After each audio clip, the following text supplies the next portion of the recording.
ശരിയായോ? ശരിയാമേ. സാധനങ്ങളൊക്കെ എപ്പോഴാ ഷിഫ്റ്റ് ചെയ്യുന്നത്? മൺഡേ. ദാ പേപ്പേഴ്സ് സൈൻ ചെയ്തിട്ടുണ്ട്. വിസ പേപ്പേഴ്സ് നാളെ തന്നെ അപ്ലൈ ചെയ്യാമേ. അത് വരാൻ 2 മാസം ആവും. അതുവരെ ചേട്ടൻ്റെ കൂടെ അമ്മ നിന്നോ. എനിക്ക്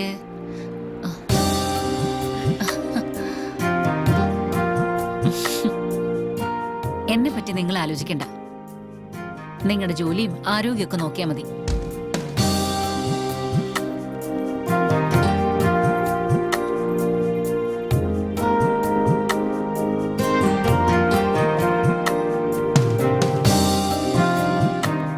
പിന്നെ ഞാൻ നാട്ടിലേക്ക് പോവാ.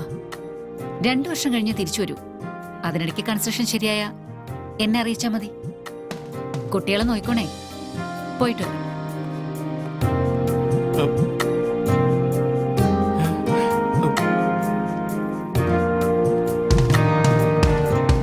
നന്നായി പഠിക്കണേ. ശരി മുത്തശ്ശി. കുസൃതിയൊന്നും കാണിക്കരുത്. ആ ശരി.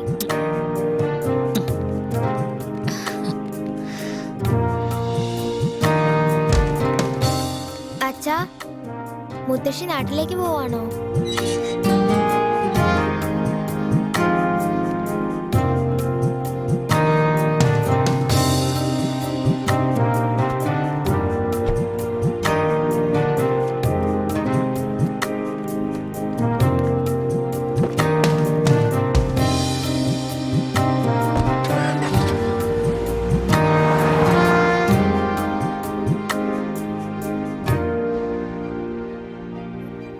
ആ ശരി, ഓക്കെ. 10 ലക്ഷം.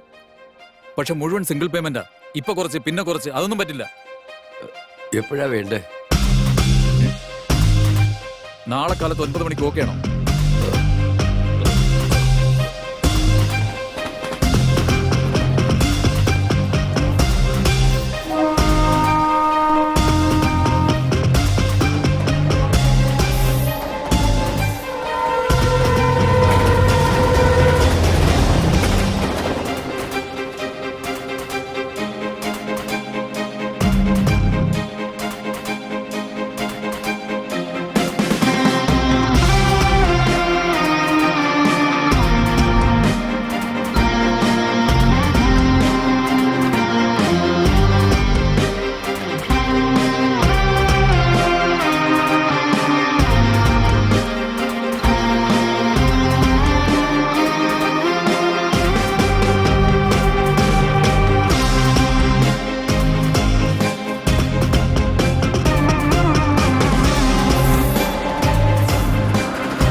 നേരം വെളുത്തിട്ടും പോത്തുപോലെ കിടന്നുറങ്ങുക വിവരം കെട്ടവൻ.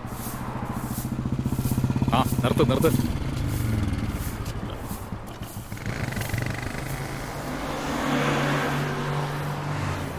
എഴുന്നേക്കടാ. നേരം വെളുത്തിട്ടും ചുരുണ്ടുകൂടി കിടക്കാൻ ഇത് നിന്റെ തന്തയ്ക്ക് ശ്രീധനം കിട്ടിയതാണോ? എഴുന്നേക്കടാ. ഡാ.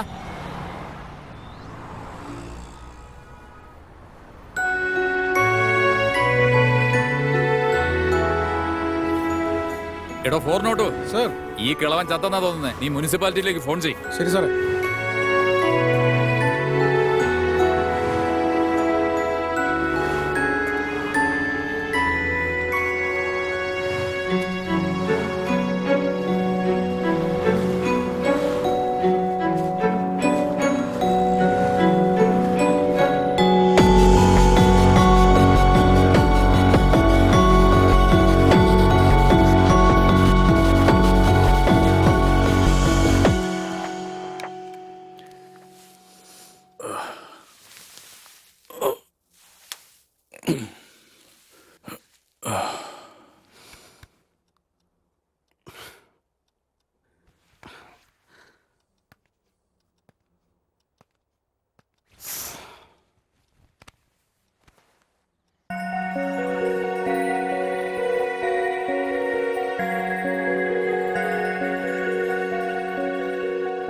അച്ഛാ, എഴുന്നേറ്റോ? ഇന്ന് ഏതാ ദിവസം? ഇന്ന് സ്കൂൾ ഹോളിഡേ ആ മോളെ. മോള് ചിത്രയുടെ വീട്ടിൽ പോയി കളിച്ചോ. അച്ഛൻ ജോലി കഴിഞ്ഞ് വന്ന് കൂട്ടിക്കൊണ്ടുവന്നോളാം. ഓക്കെ? ഉം.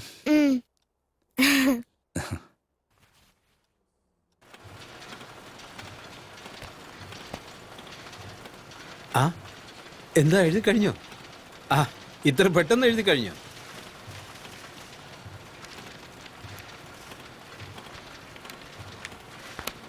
ആ ശരി. സാർ മകനെ കാണാൻ US പോയിരിക്കുക. ഒരു 2 മാസത്തിനകത്ത് വരും. വന്നു കഴിഞ്ഞാൽ ഉടനെ തന്നെ വിളിച്ച് പറയാം. ഓക്കെ? 2 മാസോ? സാർ എനിക്കത്ര സമയമില്ല സാർ. സാർ ഇപ്പോൾ തന്നെ വാങ്ങിത്തരുന്നുള്ള പ്രതീക്ഷയിലാണ് വന്നേ. പെട്ടെന്ന് വാങ്ങിത്തരാൻ ഇതെന്താ 15,000 രൂപയിലാണോ? 5 ലക്ഷമാ. ഈ ബിസിനസിനെ കുറിച്ച് നിനക്ക് നന്നായിട്ട് അറിയാവുന്നതല്ലേ സാരഥി? ആലോചിക്കാതെയോ അന്വേഷിക്കാതെയോ ഒരു തീരുമാനവും എടുക്കാൻ സാധിക്കില്ല. ഞാൻ എൻ്റെ സെൽഫ് റെസ്പെക്ട് മാറ്റിവെച്ചുകൊണ്ട് സാറിനോട് അപേക്ഷിക്കുകയാണ്. ദൈവത്തെ ഓർത്തൊന്ന് മനസ്സിലാക്കണം സാർ. അത് മനസ്സിലാക്കിക്കൊണ്ട് എനിക്കൊന്നും ചെയ്യാൻ കഴിയില്ല സാരഥി. ഞാനിവിടെ മാസശമ്പളം വാങ്ങുന്നവൻ തന്നെയാ. അങ്ങനെ പറയല്ലേ സാർ. എനിക്ക് വേറെ വഴിയില്ലാഞ്ഞിട്ടാ. സാരഥി, ചോദിച്ചത് എന്നെ ചോദിച്ച് നിന്നോടുള്ള ബഹുമാനം കളയരുത്. ഫോൺ ചെയ്യാമെന്ന് പറഞ്ഞല്ലോ, അല്പം ഒന്ന് ക്ഷമിക്കുക.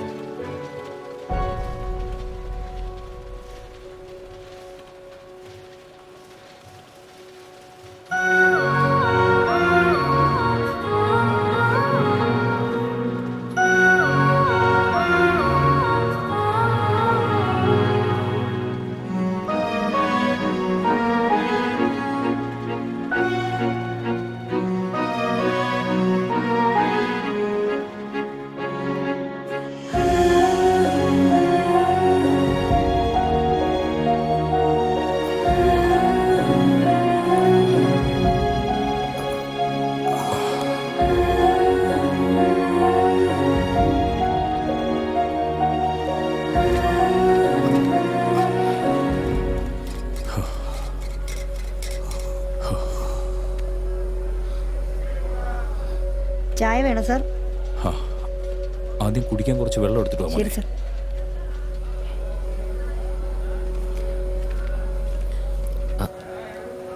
സുഖമാണോ സാറേ? ആ ആ സുഖമായിരിക്കുന്നു.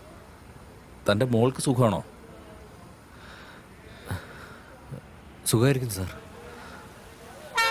ആ ഞാനെന്നാ പോട്ടെ സാർ. ആ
ക്യൂർഡ് മിസ് സാരഥി. നാളെ മുതൽ നിങ്ങൾ ഹോസ്പിറ്റലിൽ വരേണ്ട ആവശ്യമില്ല. All the best.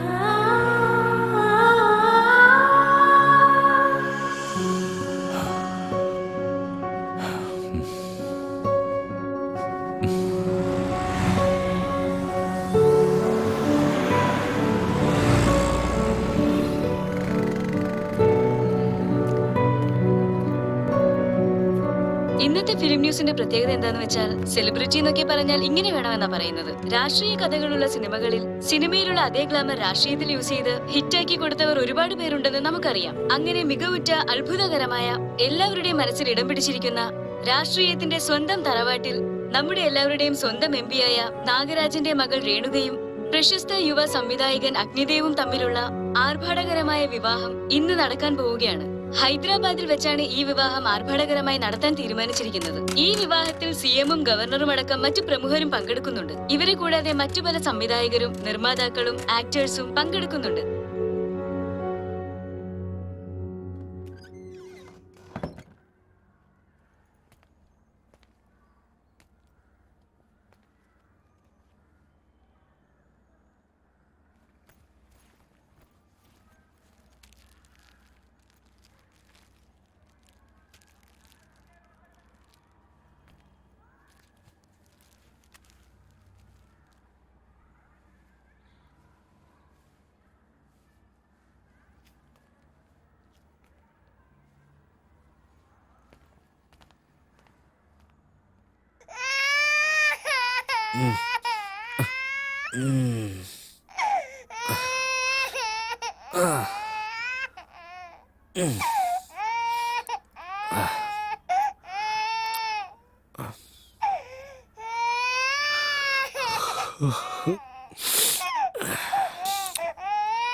അസ്സലാമലൈക്കും സാർ. ആ അഷ്റഫ്, സുഖമാണോ? കുഴപ്പമൊന്നുമില്ല സാർ, സുഖമായിരിക്കുന്നു. സാറിന്റെ വീടിന് മുമ്പിൽ സാധനങ്ങൾ വെച്ചിട്ടുണ്ട്. ശരി, തനിച്ചാണോ വന്നത്? ചോട്ട് വന്നില്ലേ? ചോട്ടിന് തീരെ വയ്യ സാർ. പോട്ടെ സാറേ. Okay.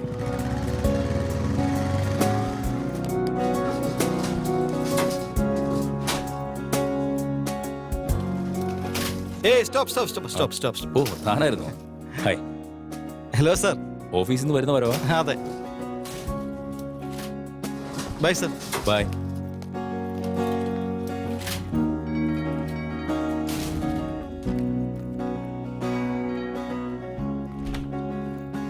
Hi. Hi. Hello Sarathi sir. Hi. അല്ല, കാവ്യ എവിടെ പോയി? സ്കൂളിൽ പോയിരിക്കുക. സ്കൂളിൽ നിന്ന് വന്നോടനെ വീട്ടിലേക്കൊന്ന് അയക്കണേ. തീർച്ചയായും. എന്താ ലേറ്റ് ആയി? ഓഫീസിൽ ഇന്നൊരു മീറ്റിംഗ് ഉണ്ടായിരുന്നു.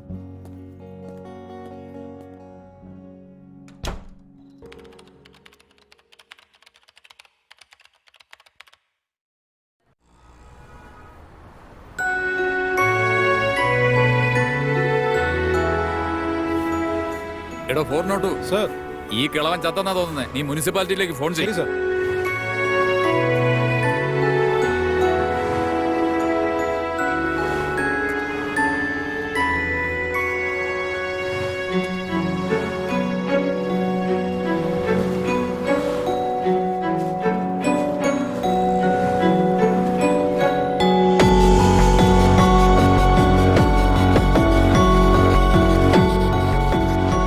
സാരഥി ഇതുവരെ തന്റെ ജീവിതത്തിൽ കണ്ട കാര്യങ്ങൾ മാത്രമാണ് എഴുതിയത്.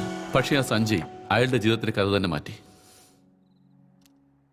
അച്ഛാ, ഒരു കഥ പറഞ്ഞതാ അച്ഛാ.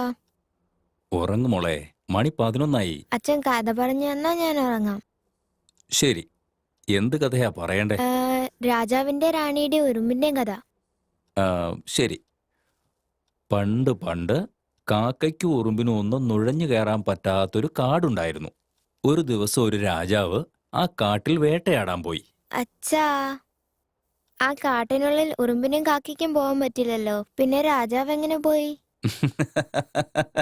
ശരി, എനിക്ക് മുയലിന്റെ കഥ പറഞ്ഞതാ. അപ്പോ ഉറുമ്പിന്റെ കഥയോ? വേണ്ട, എനിക്ക് മുയലിന്റെ കഥ തന്നെ പറഞ്ഞു തരണം. എന്നാ പിന്നെ ഇടയ്ക്ക് വെച്ച് നിർത്താൻ പറയരുത്. ശരി. ഒരു കാടിനുള്ളിൽ ഒരു മുയലുണ്ടായിരുന്നു. ഈ കഥയിൽ ഉറുമ്പുണ്ടോ അച്ഛാ? ഇല്ലടാ, ഇത് വേറെ കാടാ. ഇവിടെ മുയൽ മാത്രമേ ഉണ്ടാവൂ. ഈ കഥയിലും രാജാവ് വേട്ടയ്ക്ക് പോവോ അച്ഛാ? അത് വേറെ കഥ, ഇത് വേറെ കഥ. ഈ കഥയിലും ഉറുമ്പിനും കാക്കയ്ക്കും കയറാൻ പറ്റാത്ത ചെറിയ കാടാണോ അച്ഛാ? കാവ്യേ, നിനക്ക് ഈ കഥ കേൾക്കണോ വേണ്ടയോ? ശരി ശരി, പറ. ഒരു കാടിനുള്ളിൽ ഒരു ചെറിയ മുയൽ കുഞ്ഞുണ്ടായിരുന്നു. അത് ഒരു ദിവസം അമ്പിളിമാമനെ കണ്ടു.